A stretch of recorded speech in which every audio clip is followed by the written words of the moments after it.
Thanks, everyone. So before I get started, I just wanted to play a quick video. This is actually a clip from OpenAI 5 years ago, so before the ChatGPT moment. Just wanted to play this to set some context of what you can do when you have digitally described habitats and environments. Put it to 1.5 times speed just for the sake of time. I won't subject you to my normal 2 times speed podcast listening, but it is a little quick, but I just want to start with this, and then we'll get into things. On Earth, the simple rules of natural selection and competition led to the evolution of increasingly intelligent life forms. Today, we ask if comparably simple rules and multi-agent competition can also lead to intelligent behavior in a new virtual world. These agents are playing hide and seek. These agents have just begun learning, but they've already learned to chase and run away. This is a hard world for a hider who has only learned to flee. However, after training in millions of rounds of hide and seek, the hiders find a solution. The hiders learn to use rudimentary tools to their advantage. By grabbing and locking these blocks, they can create their own shelter. The seekers are locked in place for a brief period at the start of the game, giving hiders a chance to prepare. Even so, the hiders must learn to collaborate, accomplishing tasks that would be impossible for any single individual. The hiders are not the only ones who can learn to use tools. After many generations of failing to break into the shelter, the seekers learn to jump over obstacles using ramps. However, after many millions of rounds of having their shelter breached, the hiders learn to take away the primary tool the seekers have at their disposal. Note that we did not explicitly incentivize any of these behaviors. As each team learns a new skill, it implicitly changes the challenges the other team faces, creating a new pressure to adapt. We've also put these agents into a more open-ended environment, randomizing the objects, team sizes, and walls. In this world, they learn to construct their own shelter from scratch, requiring that they arrange multiple objects into precise structures. To prevent seekers from using the ramps, the hiders move them to the edge of the play area and lock them in place. We originally believed this would be the final strategy that the agents learn. However, we found that after more training, the seekers discovered that they can jump on top of boxes and surf them to the hider's shelter. In the last stage of emergent strategy that we observed, the hiders learn to lock as many boxes as they can before constructing their fort in order to defend against box surfing. So how do agents acquire these skills? They're trained using reinforcement learning, an algorithm inspired by the way animals on Earth learn. The agents play thousands of rounds of hide and seek in parallel for many days. They train against each other as well as past versions of themselves using an algorithm called self-play. Coevolution and competition on Earth led to the only generally intelligent species known to date, humans. While this world is far less complex than Earth, we have found evidence that simple rules can lead to increasingly intelligent behavior from multi-agent interaction. We hope that with a much larger and more diverse environment, truly complex and intelligent agents will one day emerge. So thank you to Otto Mayers for hosting, and thank you for having me. It's really an honor to speak with the leaders who quite literally shape the communities and cities that build this province and country. So today I wanted to share with you a simple idea with big consequences for Ontario and Canada as a whole. We can build more manufacturing, but we must build it differently. We must build it digitally first and AI ready and connected. This is the future of digital manufacturing in this new era of physical AI. In this new era we're entering, the one we call physical AI, is where artificial intelligence, it extends beyond our computers and it begins to interact with the physical world around us. So for the first time, AI can not only reason about the digital world, but see it, it can understand it, and it can act within the physical one. Before we go any further, I just want to take a second, just look around the room, and every single thing you see here, from the chairs you're sitting on to the lights above us, everything's always manufactured in some sense or form around us. I go through my day-to-day life looking at all these objects, trying to understand, how do they manufacture that? How did that come together? Who built that? And behind each of these objects is a team of people. They're working currently in digital tools, and they then use those digital tools to provide instructions and coordination to people to enable them to then leverage these physical tools to bring these into our physical reality. So the challenge now, it becomes, how do we connect all of this digital knowledge and all of the context into one continuously learning ecosystem? So I'm going to take you through our vision to enable the digitization of our products, and ultimately what leads and takes us to the digitization of our factory and to automate the machine that builds machines of Eclipse. So in the past 3 years, we've all watched AI learn to read, learn to write, learn to create images and videos. It's begun to learn to generate 3D objects. It's begun to do research for us. It's begun to fold proteins into machines that function. It's helped us develop new medicine. And now we're seeing it come into the physical world to start to physically act and build things for us. We've sort of seen the birth of it, and we're watching this child grow up. And it's evolving and learning so rapidly in front of us, and we're taking it for granted almost to see where it's going.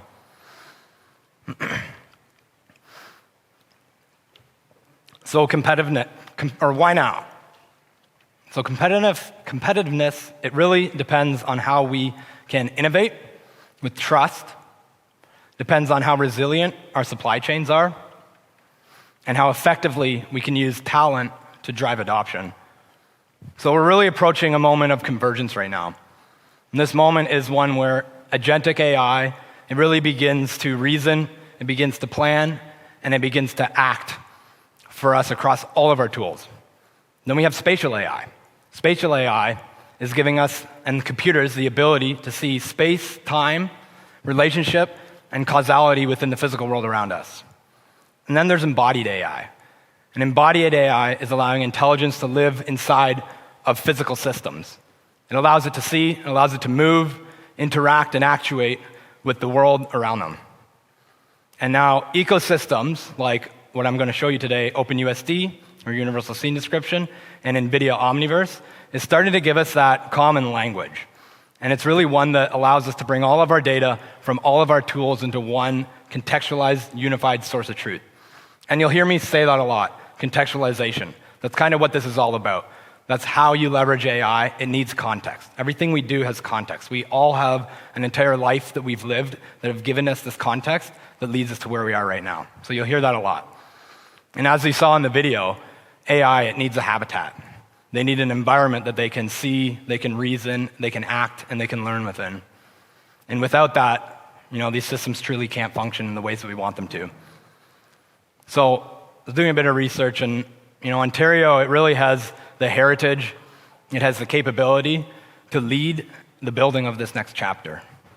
If we update how we build in this ever-increasing digital world and this interconnected world, I think Ontario really does have an opportunity to lead as the trusted player in the next century of global manufacturing intelligence. So, like I said, for more than a century, Ontario, it's really been a province of builders, people who want to build things. Factories that powered our economy, innovators who embrace new technologies, and tradespeople who really turn those ideas into reality. So in the 20th century, Canada's manufacturing GDP was around 17 to 19%, peaked within that time frame actually at about 25%. It was employing around 1.9 to 2 million people, and we led in aerospace, automotive, and energy. Then we had the adoption of industrial computers, and that was spreading across Canada institutions, starting by 1957. From there, CAD programs, CAM, robotics, PLC systems, that came in and started to reshape our production lines. But as the globalization started to intensify and competition started to grow, our advantage, it began to shift. So we moved from volume manufacturing towards high value, high technology production. A transformation that really kept us competitive. And it was in this fragmented ecosystem, and what happened was it siloed our know-how. And today, we're really at that next great inflection point. So the coming decades, I think, will redefine how we rebuild this interconnected manufacturing landscape. It's not through geography, but really it's through innovation, it's through collaboration, and it's through trust and transparency. This has to be done together, collaboratively as a whole. So really, if you think of this, imagine where we're connecting these machine designers, these integrators, these vendors, and these manufacturers, all into a single digital environment. One that talks to each other and understands the same language. One where every part, every process, every facility, all of that is speaking that same language. And this is really what it means to enter this new age of digital manufacturing. Again, a connected and intelligent supply chain that's powered by this coming AI infrastructure. And just as the Auto Pact once united, production across borders, I really think digital manufacturing will really unite our collective know-how, and it'll start to create a new network of collaboration and shared intelligence that can make Ontario this digital manufacturing capital of North America as a whole. And this same drive to connect our industries physically really now needs to happen digitally. And I believe that's how we'll usher in the era of physical AI. So businesses everywhere, they're racing towards digital transformation in some form. And really, to unlock what's possible in this world of these physically accurate twins, physically accurate, these digital twins, they can start to become and act as really our operating systems of our factories. But in order to do that, we must automate the connection of this source data and how this data is converted into a common shared language and formats that both AI and humans can both understand, they can both reason, and they can interact with. So for this, we must really lay a future-ready, scalable, and open foundation for all of us. So at Eclipse, about 3 years ago, we settled on two things. That's NVIDIA Omniverse, this is a new platform, and OpenUSD. This is an open and extensible file ecosystem. And really, it's the foundation and core to our end-to-end operations and digitizing those. So why do we do this? Well, really what it does is it gives us a unified framework, one for data exchange and collaboration. It gives us a real-time simulation engine. Really what that enables is accurate decision-making and accurate model predictions. And then it also really, the core of what it does is it enhances the interoperability between our digital environments, our systems, and other enterprise systems. And what this does is it does not replace the tools and the workflows that our engineers, stakeholders, resources are used to. It just connects them and makes them stronger and more powerful. So, what is USD, or Universal Scene Description? So what USD, or what's called OpenUSD, it's originally, interesting backstory, it was developed by Pixar. This was in-house in Pixar, and they used it for some large-scale visual FX pipelines. But then what they did is they open sourced that in 2016. This is where NVIDIA, the company we all know, took that and started to build the Omniverse platform on top of that. So USD, what is it? It's a scene description. It is APIs for creating, editing, rendering, collaborating, and simulating within these 3D worlds. It is highly scalable, and it's interoperable. And really what it does is it enables a large, high-fidelity scenes that can accurately simulate the real world around us. It's also a framework, it's an ecosystem, and it's an interchange paradigm that allows us to assemble these disparate, siloed data sources into this contextualized ground truth. Think of it really as this glue that brings all of our digital information together, assembling data and all these sources into, again, one contextualized ground truth. It's not replacing our source truth data, our source truth systems, and our IP. It's taking all of that, converting it, and contextualizing it into the one source of ground truth. Right now, you can kind of think of it as the only source of contextualized ground truth is the physical reality, when all of that data comes together in one place. We have not had something that actually gives us a contextualized source of truth. We have sources of truth, but nothing contextualized. This aims to give us that reality before we actually go and deploy that. So then there's NVIDIA Omniverse. So brought to you by, NVIDIA, small company, you might have heard it. So what they did is they built Omniverse on top of OpenUSD. And what that is really it's a platform of SDKs, software development kits, APIs, services, and libraries from NVIDIA that enable all of these developers to integrate OpenUSD, their rendering technologies, and generative physical AI into these existing software tools and platforms that we work on a day-to-day basis. So, tangibility to that, what it does is Omniverse really turns CAD, turns data, turns programs, turns materials, semantics, unstructured data into this single environment.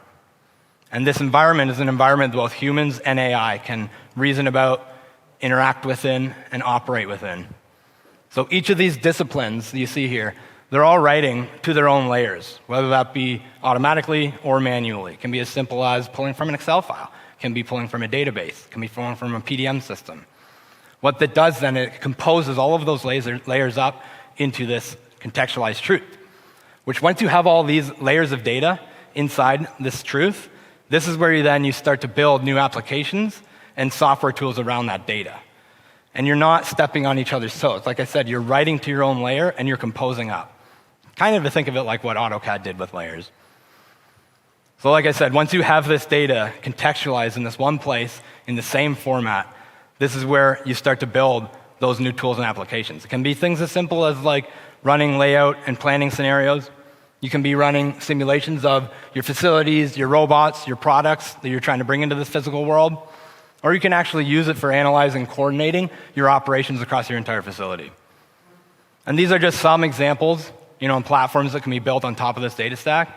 But the big thing is that all of your team members, they're always accessing the latest data in real time, always in sync. You're not going into a database trying to find, where this part number is, where's that PO, talking to someone else. It's writing it, you're finding it, and it's contextualizing it.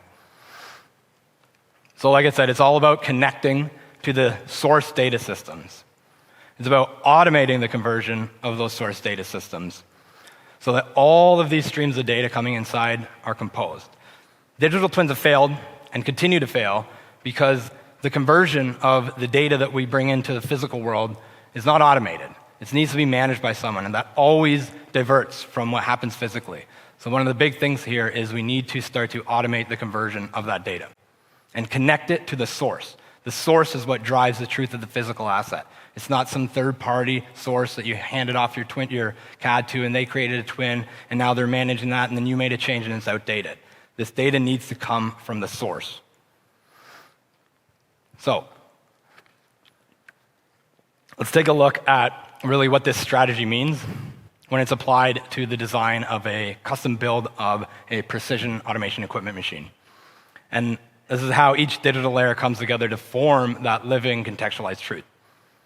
So what we have is at the foundation, it's the geometry layer. This is really the detailed CAD data in its managed system, our PDM system for us specifically. And this is the CAD data that defines every bracket, nut, bolt, assembly, component, purchase part that goes into the system that builds this machine. And this really serves as that structural foundation of the twin. Coincidentally, it also formed the foundation of Eclipse as a whole. This is what our entire company is built off. It's built off the mechanical engineering data, the part, the component, the assembly, the station. So above that, we then have the logic and the motion layers. This is where the PLC, the robot programs, they start to drive the machine's behavior. It's not some third-party, animation or something else driving the machine. It's the real PLC code and the real robot code, the real servo specs, everything that's driving the CAD data, that's driving the physical machine, is driving the Omniverse model. So what this allows us to do is start to pull up these virtual commissioning cycles into parallel with design and even within concept as well. What happens is commissioning is always squeezed at the end of the project when we start to build it on the floor. And that's one of the most difficult aspects of building a machine, is getting all of these systems to work together and making sure the code does what you want it to do. So now we can do that completely in parallel. This then continues to evolve as the design evolves. So above that then, we have the reality layer. So this is where we layer in reality, and I will show you more about all that in the end.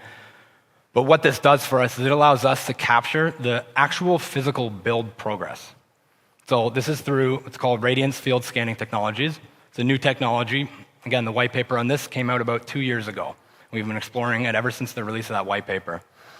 So what this does is allows us to layer in these continuous scans back into the model, and it allows us to understand how the true build is going on and make sure that our design and our 3D data in the CAD model reflect really what's happening in the real build. This is where everything falls apart in twins. You have your design, it looks perfect, you start to manufacture it, you do your drawings, you build it, and then changes happen. Those changes, sure, are captured in some form as much as possible, but this is where those paths start to divert, and as life goes on in that machine, it just continues more and more and more to divert, and all of a sudden, all of that data that you spent thousands of hours pushing your engineers to build becomes less and less and less valuable over time. So the point of this is to layer in that reality, compare it, and keep those in line throughout the entire life of the machine. So after that, and this is where I talked about connecting your systems. So this comes the status layer. So this is where you take your 2D data that's again in these managed sources of truth. These are your ERP systems, your MES systems, your supply chain systems. And this is where the model gains really that context, the context of the flow of the materials. It understands procurement status. It understands, assembly readiness. And it starts to give you this live picture of your project progress. So again, instead of diving into a database to find out which PO is backordered and what robot this affects and what job this affects, you get an instant visual image as to which robot is backordered, let's say, what content of that assembly are affected, and what do we need to do to rework resources to start assembly on some other station that might be available. Then after that, really, it's layering in the facility itself. So this is where you have the scans of your facility, you have 3D representations of your facility, and you start to build that environment that the machine is going to actually be built in. You connect this to your camera systems that are monitoring your shop floor, and you're able to leverage tools like NVIDIA Metropolis, which is another Omniverse library. With this, now we can begin to analyze how the build is performing in itself, how people and materials are flowing through the space to allow us to optimize our workflows, which then builds an underlying model which we can then transition to the manufacturer for monitoring of their line with vision. Safety, are there operators entering safety systems? How's material flow looking around the line? It gives your line these eyes that start to understand your line itself. So really, all of these layers, they compose up into this ground truth of the actual machine that shipped.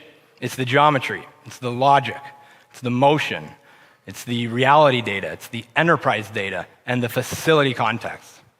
This all is continually captured and composed within OpenUSD and Omniverse, and it really creates this unified, ever-evolving representation of the machine's entire lifecycle from end to end. The result of this entire continualized sort of learning twin of every single project we do, think of it as, one of these twins is born as soon as the project is incepted at opportunity stage. We kind of birth an assistant, an agent, that becomes this project, and it becomes this machine. So what it does is as we mirror the design, the fabrication, the assembly, the commissioning, as all of those unfold, what this does is it really builds that bridge between the physical and the digital, and between what's being built and everything that is being learned along the way. So again, you can think of it as we birth an agent as soon as this project is incepted, and all of that data flows in and is contextualized. So when we ship that machine knows who it is, knows what it is. You can kind of think of it as we almost give it consciousness. Sure, we won't say we're giving our machines consciousness, but that's what's happening, is that machine knows where it came from, what went into it, the know-how and the knowledge to come to the conclusion of where it is right now. So at Eclipse, we're going all in on this strategy, as you can see. And this strategy here, it's not just an internal transformation. Really, it's a blueprint for digital manufacturing that can scale across industry. So we're just beginning this journey of this end-to-end digitization, and we're focusing on connecting our core foundation. Again, like I said, this started with the engineered data in the managed sources of truth here. So that's, again, captured and contextualized, and then this will continue up through our entire enterprise. And as we continue to ingest and contextualize this data, all of this project data, like I said, from opportunity through to service and support, it starts to grow into this single pane of glass of our entire enterprise. The end state is really for every single machine we build to generate alongside it the SIM-ready twin of that. Not only so we can then now deliver a high-value digital asset along with the physical one, but again, like I said, to capture and contextualize that data, the know-how and the processes, and all of the work that took place throughout that entire project lifecycle, so we can convert really the provided inputs, which is the requirements from the customer, the RFQ, the URS, the budget, the layout constraints, the product itself, and we can use this AI with all of this high-value contextualized data to start to generate those algorithms that will turn that into an output. And the easy way to think about this is Eclipse as a whole, ATS as a whole, all these enterprises as a whole. They have this algorithm between these four walls. This algorithm is composed of tools, software, human intelligence. What AI has done has allowed us to use computers to create and generate these algorithms that convert from one format to the other format. So if you boil this all down and you fast forward in the decades to come, What we're working on is trying to generate that algorithm between those four walls of Eclipse so we can take that input and generate the output of the machine designs. Maybe it starts at, here's 11 rapid concepts in a ROM to very quickly validate if you will actually get the ROI on automating your product. It allows our engineers to not go down a rabbit hole when we are quoting a project. We can start fully parallel and choose the best one to go.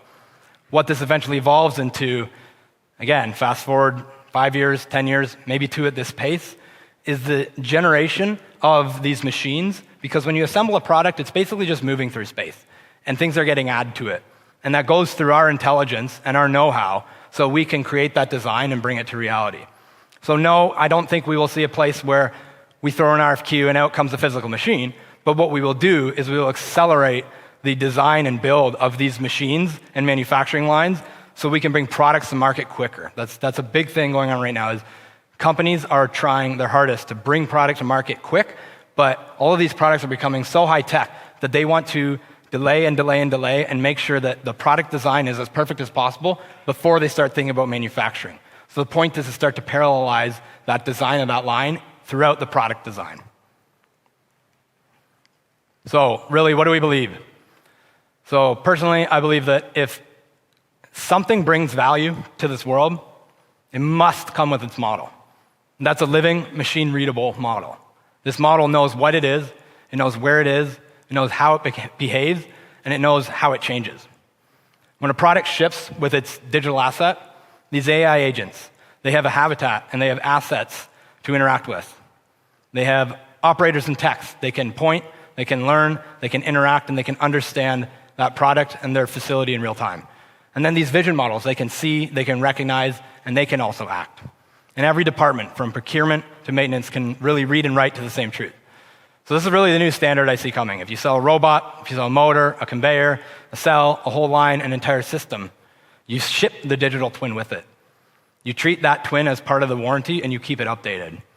That's really how we unlock physical AI, and I think that's how we build these software-defined factories that start to learn and optimize themselves. Everything must connect in this common language to be able to be exposed to this new global infrastructure that's laying before us. So like I said, if you create a digital product, it's your responsibility to digitize it. If you're designing and you're building systems, you must automate the digitization of every asset that you create. And if you're a buyer, start asking your vendors to provide these digital twins that include not just the 3D data, but the semantics, the context, and the behavior and the know-how. And why? It's because I think this is where the industry is heading. We're really seeing an entirely new infrastructure being laid right down before us, and this is the AI infrastructure, and the infrastructure of physical AI as well. And this is something that enterprises can start to communicate to each other, to their products, to their capabilities and know-how through these agentic systems that are going to become reality. There's no stopping this bullet train.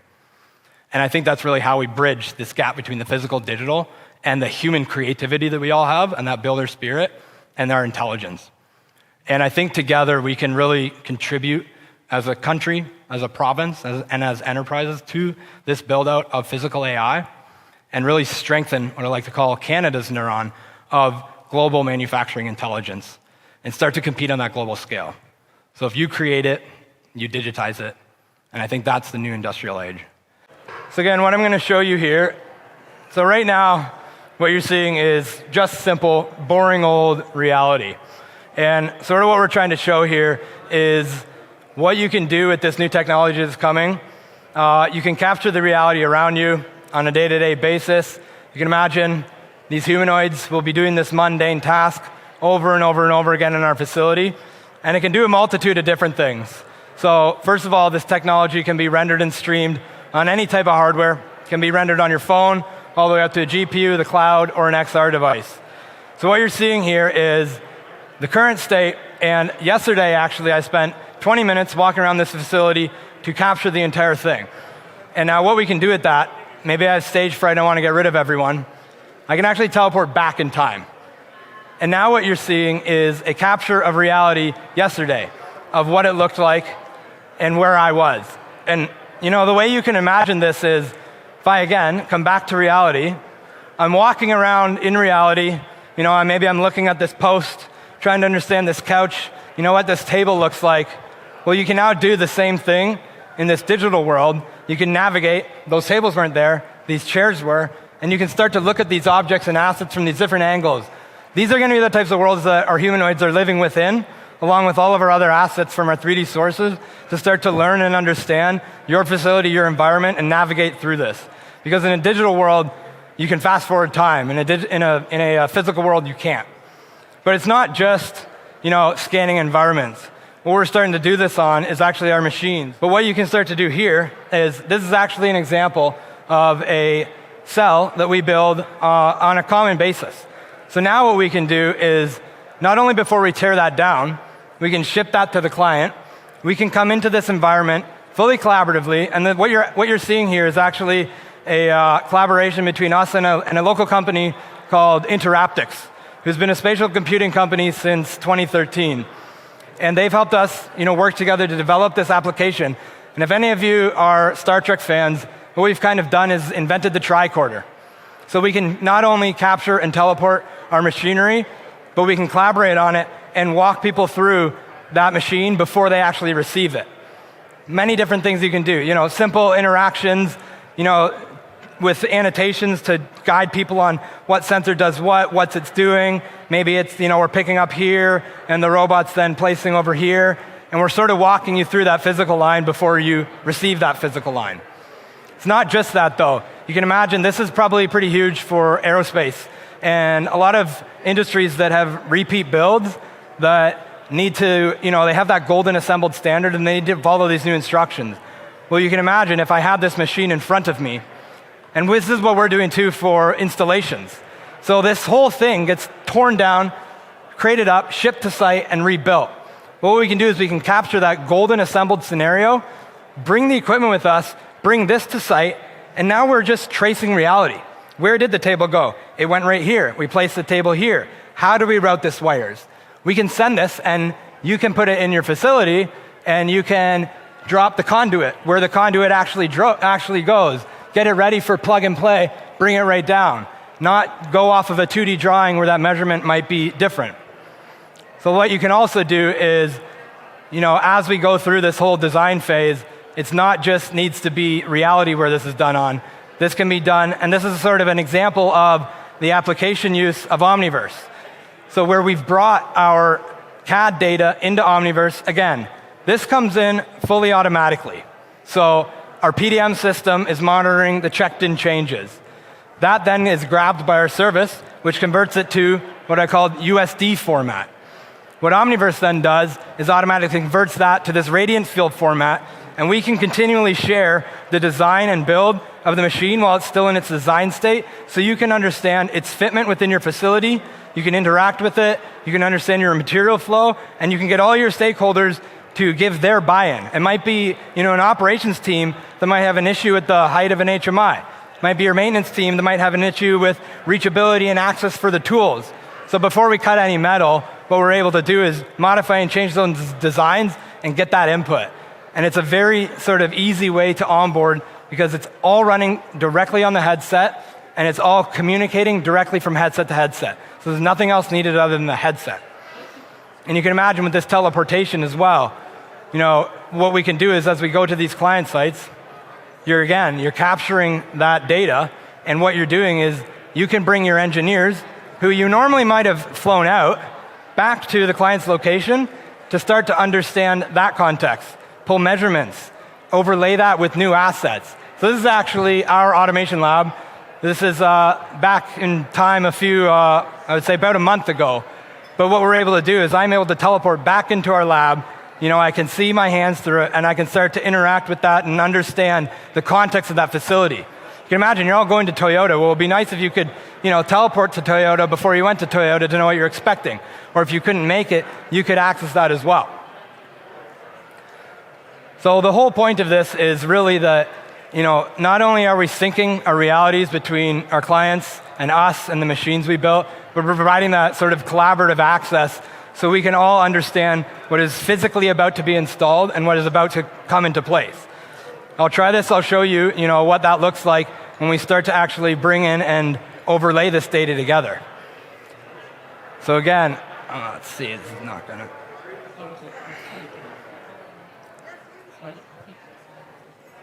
So it looks like I'll have to, I started over there, so my origin is in the wrong location. But the other things you can start to see where this is going is, let me just reset this. So even if you think of it as doing assessments for control panels, again, we can capture that control panel, send that to get approved, ahead of time without needing someone directly on site to understand, is everything laid out properly? Are your wires tight enough? And start to get those approvals for control panels even. But the sky's kind of the limit on this technology. Again, this is just a tiny taste of really what's to come, but it's democratizing that capture of our reality and starting to digitize our individual assets where we will be able to get to a state where you look at a chair in your facility, you capture that chair, and you bring that in, and you start to do what's called cardboard engineering, where you might want to move a line into a certain location. Before you actually tear that down, you can actually see how that fits. And you can collaborate on it not only on one-to-one scale, but we can also change this, and I can make this much smaller, and now we can review this entire line, again, together, collaboratively, with team members to understand, what do we need to do here? Do we need to move this station slightly over here? Do we need to add a new one? And what you can start to do is these are all point clouds. You can segment this data and literally almost play Lego or play with dolls, like a dollhouse mode, and pick up these objects, duplicate them, and real quickly configure your line in a way that's much more intuitive. So I would just urge you to pay attention to this whole democratized reality capture technology. It's advancing extremely quickly. It's probably one of the most exciting things to happen within the past 2 years, and it's sort of getting overshadowed by what's happening in AI right now. But really what this does is it starts to give that spatial awareness of physical reality to AI. It's not training on cartoon models of how to drive a cartoon forklift. It's teleporting and understanding and training on the physical assets and reality that will be installed in your location, or what your operators will be using, or what your humanoids will be interacting with. So again, at that, I will close it off. Unless there's any questions for this, I can answer some just real quick. But thank you, everyone. Appreciate the time. Thank you.